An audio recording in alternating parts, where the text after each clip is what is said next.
Nós vamos falar de uma mulher chamada Débora. Nós acabamos de ler aqui em Juízes, no capítulo 4, sobre essa mulher. Nós vamos ver dentro da palavra de Deus as qualidades dela. Nós vamos ver dentro da palavra de Deus como Deus, Ele pode usar mulheres.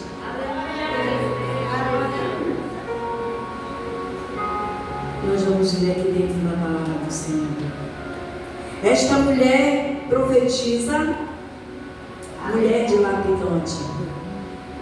Ela era uma mulher, igualmente eu e você.